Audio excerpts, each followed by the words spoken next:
tonight. Now, the more than 12.5 billion shillings embezzled in KUSCCO may not be recovered. This is the reality, Cabinet Secretary of Cooperatives, Micro, Small and Medium-Sized Enterprises, Wycliffe Oparanya, affirmed, even as he handed over the forensic report to the Inspector General of Police, Douglas Kanja, on Tuesday. Kanja has assured the country that the report will be acted on quickly. We made the members of KUSCCO, and we have already pointed to them that they are unlikely to recover this money.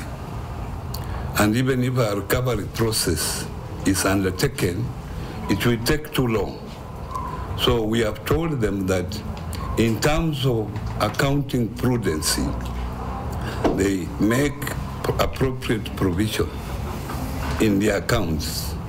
And we have given them, because some of them, they were owed billions. So we have said, instead of making a provision in 1 year, they spread it over a period of time. Now let's stay with that scam. The forensic report that has been handed at the ministry since December was handed over to the police boss a day after the Business Daily ran the exposé. NTV's Nina Shaban now tells us who the 13 billion shillings fraud was, how the 13 billion shilling was executed, I beg your pardon, by former top KUSCCO officials in 7 years. Here is that special report. To understand the Kenya Union of Savings and Cooperatives credit fiasco, what we'll now term as the KUSCCO fiasco, allow me to make reference to a letter dated the 25th of February 2022 that was addressed to the Central Bank of Kenya.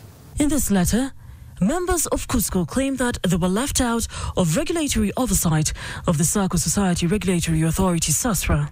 KUSCCO was accused of doing more than what it is meant to, which is advocacy and capacity building for primary circles. KUSCCO started in 1973 as a lobby for circles akin to Kenya Bankers Association, KBA. It later widened its mandate and established 5 subsidiaries in the years to 2022, paving the way for it to start taking deposits, issuing loans, as well as building and selling houses without getting a license from Circle Society's Regulatory Authority, SASRA. The letter highlighted the entity was engaging in commercial activities, including deposit taking and lending activities that have not been regulated by SASRA. The CBK, then led by Dr. Patrick Njoroge, on the 17th of March of the same year, then wrote to regulator SASRA, asking them to look into the matter as they were best suited to look into concerns the KUSCCO members had raised. On the 20th of March, the regulator then wrote to the government via the Principal Secretary, State Department of Cooperatives, then under Ministry of Agriculture, seeking for intervention and policy guidance of the State Department in commencing the necessary formal initiatives that will bring clarity on the extent to which the union may engage in circle business. We can begin by... On the 5th of October, the State Department, now under the Ministry of Micro, Small and Medium Enterprises and Cooperatives, then replied to the regulator with a directive to run inspections on this secondary circle, which was running businesses without being licensed as required by the provisions of the Circle Societies Act No. 14 of 2008 and regulations made thereunder. And on the 6th of May 2024, former Cabinet Secretary for Cooperatives and MSMEs, Simon Chalugui, dismissed all KUSCCO directors. We have disbanded the board, the entire board, and the commissioner was instructed yesterday to constitute an interim board that will oversee and steer this organization back to profitability and for the interest of its esteemed members. More than a year later, the new and replaced KUSCCO leadership presented a PricewaterhouseCoopers PwC forensic report to the now Cabinet Secretary of Cooperatives and MSMEs, Wycliffe Oparanya. There was no oversight over that particular institution because of the gaps within our own laws. More than 12.5 billion shillings of SACCO members' money has been embezzled. And what exactly gave the ex-KUSCCO officials away? Well, it started with the forging of a dead auditor's signature so as to sign off accounting records. A forensic report by consultancy firm PricewaterhouseCoopers retrieved the trove of incriminating information from emails, computer logs and documents of at least 23 top managers at KUSCCO in a review that placed 8 executives in the spotlight, including then Managing Director George Ototo, Finance Manager George Owino and Chairman George Magutu. The audit revealed that KUSCCO had its 2022 financial accounts backed and signed by external auditor Alfred Baswetti of Omenye and Associates, who emerged to have been dead long before the inking of KUSCCO's books. The signature forgery joins a list of malfeasance at KUSCCO that includes cooking of books, large-scale theft by executives, bribery, unexplained bank withdrawals and conflict of interest through issuance of contracts to firms owned by top managers, and masking the schemes through manipulation of financial statements to report non-existent profits. At the end, the umbrella body of SACCOs is insolvent to the tune of 12.5 billion shillings, and the 24.8 billion shillings it received from 247 SACCOs as deposits are at risk. First, Mr. Ototo's team had to find a way to understate expenses and overstate incomes to conceal theft and book phantom profits. The decision to establish 5 subsidiaries and back them up with departments worked to their advantage, helping them misstate the 2022 financial results by 9.3 billion shillings. KUSCCO also opened the Central Finance Fund, CFF, to mobilize money from SACCOs and invest in banks, loan it out to SACCOs at an interest or to its own departments at no interest. Of the 11.1 billion shillings that was lent out across departments, the PwC audit could only find a repayment of 286 million shillings back to KUSCCO Main, the umbrella account that was used in preparing KUSCCO financial statements. Suzy Karimi, the current acting finance manager at KUSCCO, told PwC that the losses incurred by some department was recorded as advance to KUSCCO Main. The audit explains that if one department recorded a loss, this would not be directly reflected as a loss in the KUSCCO Main trial balance. Instead, KUSCCO Main would offset this loss against any advances it had received from CFF, reducing the amount of KUSCCO Main owed to CFF. This approach suggests that interdepartmental balances might have been used to potential financial misreporting, enabling KUSCCO Main to report profits by misclassifying losses with interdepartmental balances, reads the audit. PwC concludes that the systematic understatement of expenses suggests that there was a manipulation of financial statements to report non-existent profits. Between 2018 and 2023, the audit shows that KUSCCO spent 530 million shillings on activities and processes for maintaining good corporate governance, even as they siphoned billions of shillings behind the scenes.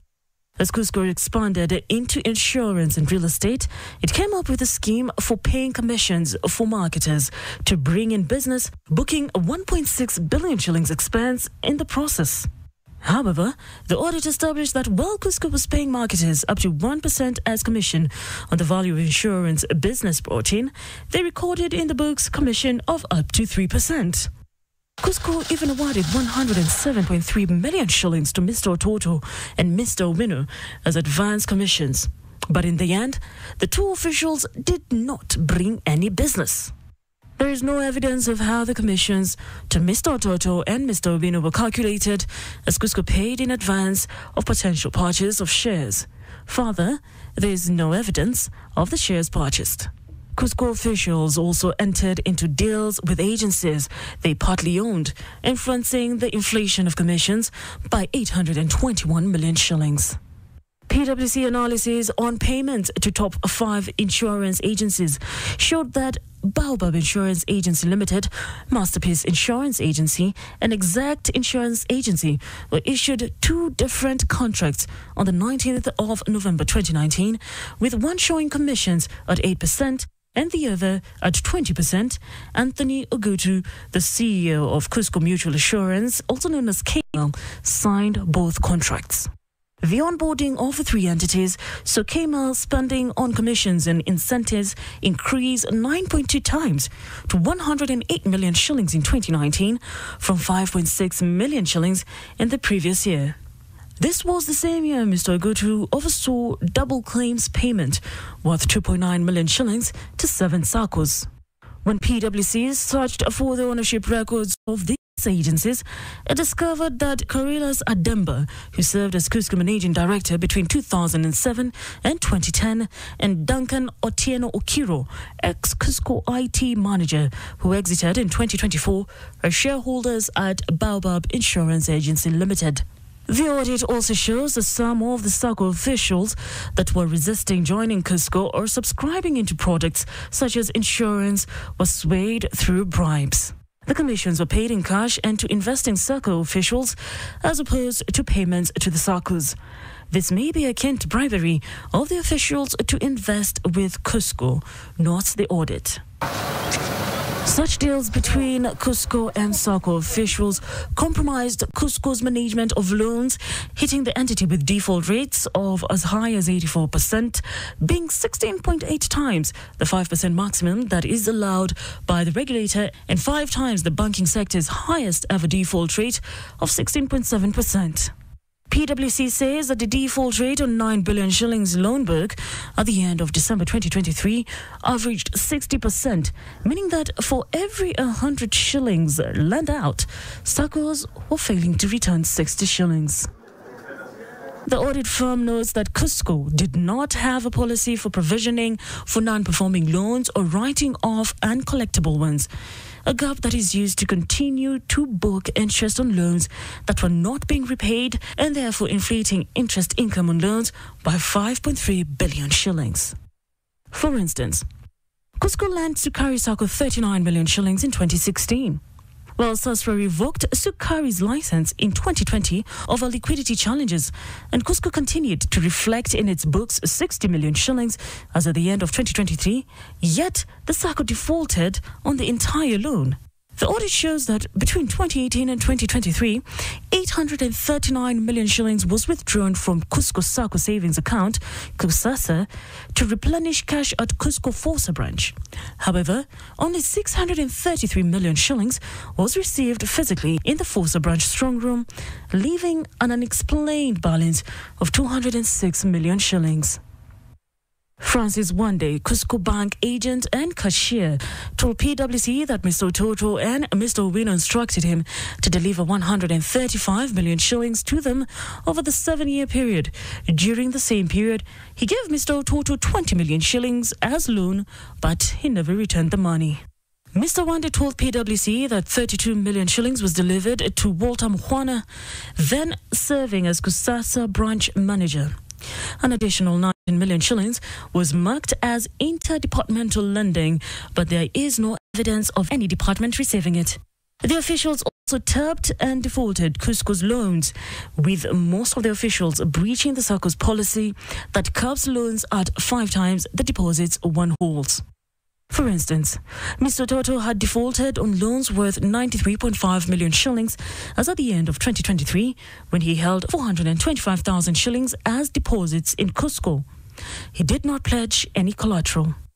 Mr. Mkhwana tapped 2 loans worth 3.3 million shillings using 17,000 shillings deposits he held in KUSCCO. He defaulted on payment even as his loan file mysteriously disappeared from KUSCCO system. Mr. Owino joined Mkhwana in the fraud through loans by tapping 6 loans worth 17.2 million shillings between 2015 and 2023, yet his deposits were just 760,800 shillings. He defaulted on all of them. According to KUSCCO Housing Cooperative Chief Executive Julius Owino Odera, the officials were being issued loans above what their deposits could hold after instructions from Mr. Toto. Mr. Odera claimed that the KUSCCO boss exempted some employees from the borrowing policy based on trust that they would pay their loans. The rot at KUSCCO extended to procurement, where it paid 1.2 billion shillings to 16 vendors to deliver 1.5 billion shillings homes project in Kitangela. 14 of the vendors had no signed contracts. The audit showed the flouting of procurement process led to overpayments by at least 80.3 million shillings and also paved the way for kickbacks to KUSCCO officials. Mr. Ototo team hired Ericsson International for procurement of radio frequencies and also to conduct a radio and TV feasibility study. While KUSCCO paid 6.1 million shillings for this, 15.8 million shillings was withdrawn in cash and handed to Masi Njeru, who led the radio project. PwC conducted official search on the ownership of KUSCCO FM and discovered it was 98% owned by Mr. Ototo, and in 2023, KUSCCO spent 6.9 million shillings on consultancy and construction of radio station, but this was never completed. The rot has left KUSCCO with assets of 5.2 billion shillings against liabilities of 17.7 billion shillings, sinking it into 12.5 billion shillings insolvency for an organization that operated without a regulatory watchdog. When PwC wrote to the George Ototo, the former KUSCCO CEO, George Owino, the former CFO, and George Magutu, the former chair of KUSCCO, and several others for an interview in relation to the findings of the forensic examination that covered a 7-year period ended December 2023, they opted for silence. Meanwhile, NTV also reached out to the three Georges, and they denied PwC ever reached out. And as for the regulator, SASRA, they flatly declined to comment on the matter. On the other hand, KUSCCO has separated its operations from its subsidiaries, namely KUSCCO Housing Cooperative and KUSCCO Mutual Insurance Limited, to streamline and ensure accountability of business transactions. Transitioning a central finance fund into a new regulator's SACCO liquidity fund, with applications already submitted to regulatory authorities. Proceeds from the new fund will be used to refund members, offloading a portion of KUSCCO's shares in KUSCCO Mutual Assurance Limited to a strategic investor for capital injection and to provide funds to settle its financial obligations. Reconstruction of KUSCCO's audited financial statements for the past 5 years and restructuring of assets and liabilities. Nina Shaban, NTV. Well, very important story.